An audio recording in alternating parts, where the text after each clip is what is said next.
Hello, my name is Rebecca Stewart. I'm an ISSA certified personal trainer. This is my submission for the ISSA Strength and Conditioning final exam. I am an independent personal trainer and owner of Movement FX Performance Lab. Today I will be training myself and taking you through a beginner powerlifting workout at the beginning of a powerlifting competitive cycle.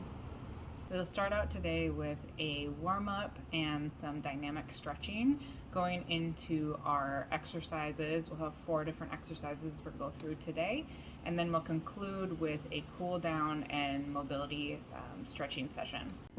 All right, we are starting here with a walk, getting ready and getting warmed up. We're doing about a 5 to 10 minute walk, depending on how we're feeling today. I did a 5-minute walk just to get the body core temperature rising and heat up the muscles before we get started on our workout.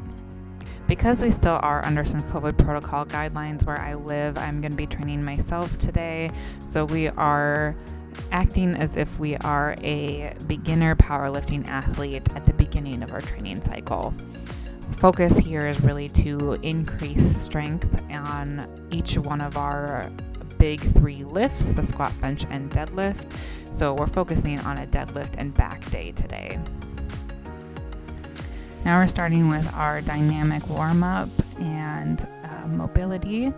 Here I'm starting with some body weight squats to get the lower body moving and warm up the legs.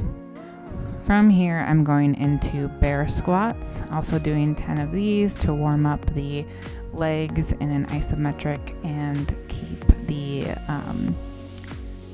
and to get the upper body warm up, engage the lats and the erector spinae to get the body ready to do a good deadlift day.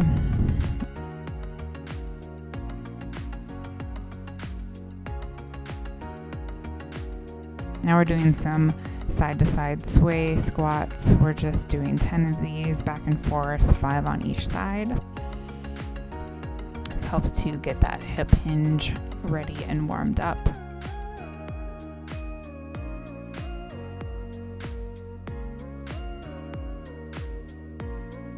And now we're doing a forward lunge with a twist.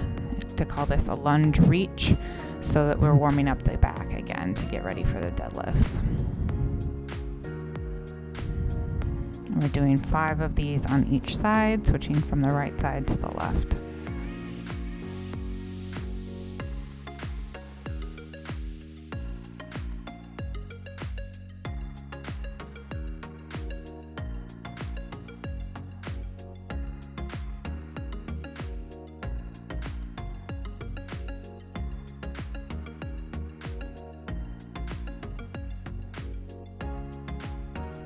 From here, we're going into some core stability work, getting the core ready and warmed up to prevent any injuries in the deadlifts.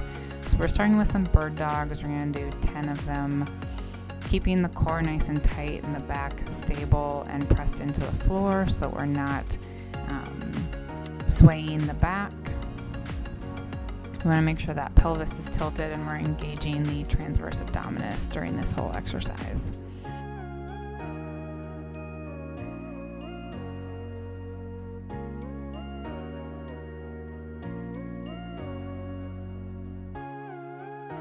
And from here, we're going into some spinal twists, again, engaging the core, getting the core all ready and warmed up and stabilized to do our deadlift and back day.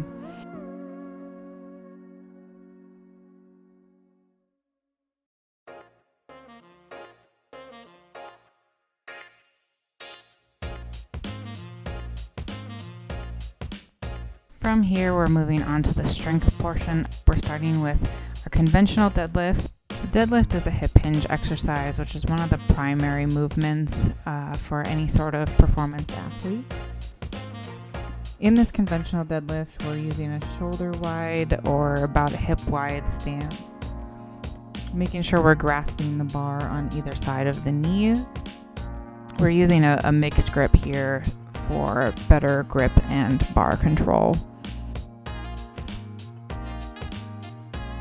Switching angles to the front here, we want to make sure that the shoulders are staying nice and back, and that all the work is coming from this hip hinge and the lower legs.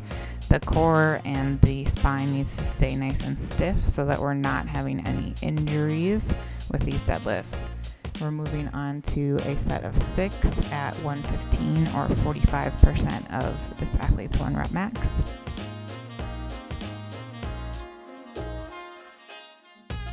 Third set we're going into at 135 for 5 reps. This is 55% of their 1 rep max. Again, making sure that the core stays nice and tight, the shoulders stay back, and that the hips drive forward as we're coming up. We're going to place the loaded bar on the platform.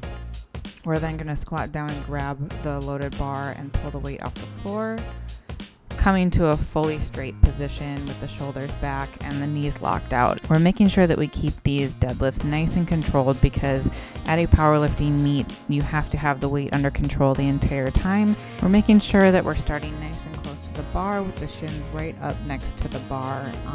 We are activating the hip flexors in order to pull our body up from this hip hinge squat position, keeping the spine nice and neutral. Moving into our shoulder and back accessory lifts, our first exercise that we're doing here after the deadlifts is the overhead press. Keeping that nice shoulder engagement, core nice and tight. We're doing a split stance here just for stability in the core. A side-by-side stance would work as well. We're doing the bar for 10 reps here. We're going to be doing 4 sets total here. We're doing a pyramid set as well. The first set here is 10 reps, then we'll go to 8 reps, 6 reps, and then the final 4th set will be for 4 reps. Each set, like a typical pyramid, we're going increasing our weight as the number of reps decrease. For each of these strength exercises, we're taking a 90 to 120 second rest in between each set, or that would be 1.5 minutes to 2 minutes. We want to make sure that we get a nice recovery in between each set, because we are working at some heavier weights. This isn't quite the heaviest workout that we could do. If we were doing 80 to 90% of 1 rep max, we'd go for a longer rest period, but giving a nice recovery in between each set so that the body can recover. And moving now here into our last set of overhead press. These are being done for 4 reps at 135 pounds. And make sure the weight is nice and controlled as we're coming down here as well. Moving now into our third exercise, we're doing bent over rows. We're switching each set between an underhand grip and an overhand grip. We're starting with an underhand grip here. We're doing 4 sets of these as well in a pyramid fashion. So starting with 10 reps for a warm-up, moving to 8 reps, then to 6, and then down to 4 on the 4th and final set. Starting our second round here, second set, moving from 65 pounds to 95 pounds. That first set was just a warm-up, so now we're getting into our working sets here.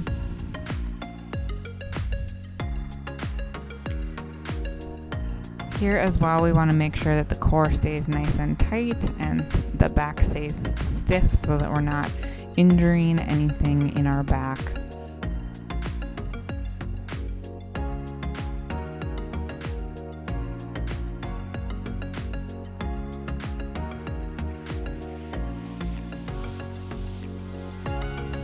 Moving here into our 4th and final set, we're doing at 135 pounds for 4 reps.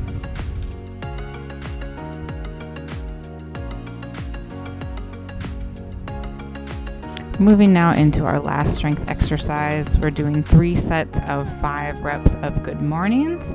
These are very important for core stability and the whole posterior chain.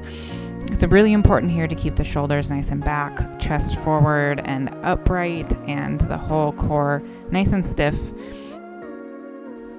It's really important that we make sure the glutes and the hamstrings are doing all of the work here, and that the spine is not flexing at all. It's staying nice and straight. As we do this exercise, we're thinking about keeping the core nice and tight. As we push the hips backwards and then come back forwards, we want to make sure we get a nice squeeze in the glutes.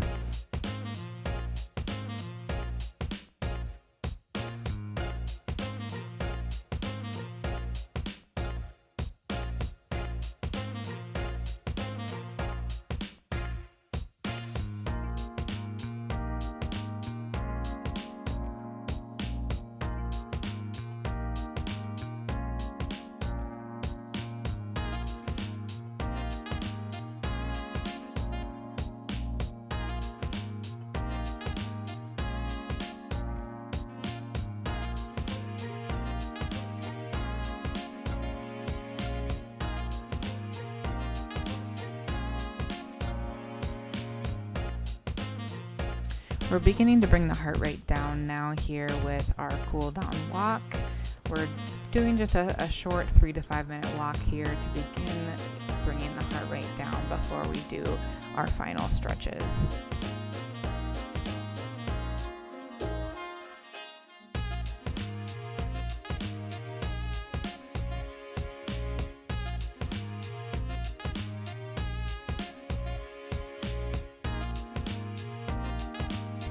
We're adding a bit more core work in here to make sure that we have a nice stable core for all these powerlifting exercises. So we're finishing here with a 1 minute plank followed by 2 30-second side planks. These will help to stabilize the entire core area, as well as keep the core nice and stable and stiff for especially the deadlifts and the squats as a powerlifting athlete.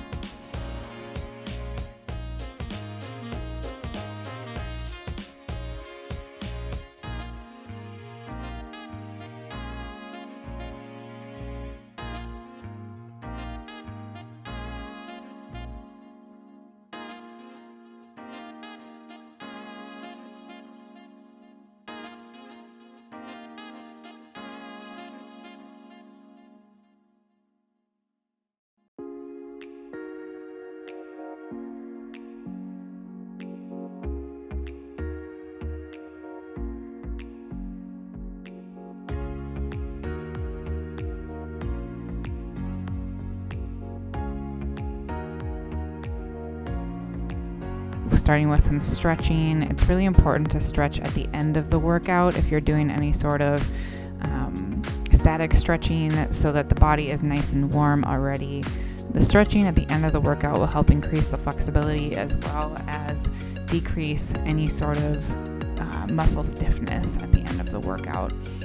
We're holding each stretch for about 10 to 30 seconds depending on how we're feeling, switching back and forth between hamstring and hip focused stretches here.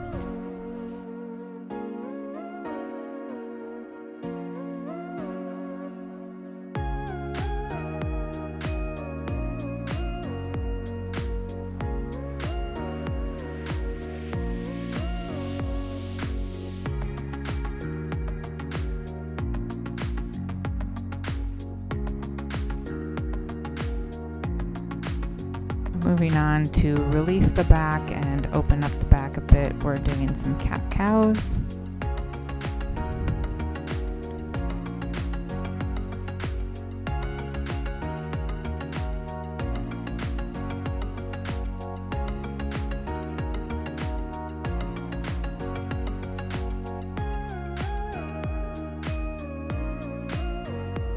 From here, we're doing some thread the needles, again to stretch out the shoulders and the upper back, keeping that nice and mobile as we still want to maintain good mobility in between all of our core stability.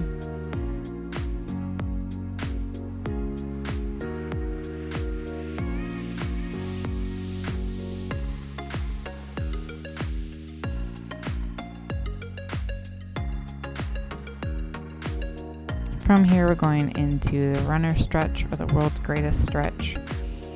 Keeping those hips nice and open. We're going to do a twist here as well. Moving into a Koziak squat, keeping the whole leg nice and flexible and open. These will also help with depth in the squat, which is really important as a powerlifting athlete.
As we wrap up the stretching portion of our exercise session here, I just want to thank you for watching and hope that you enjoyed this session of a beginning powerlifting athlete.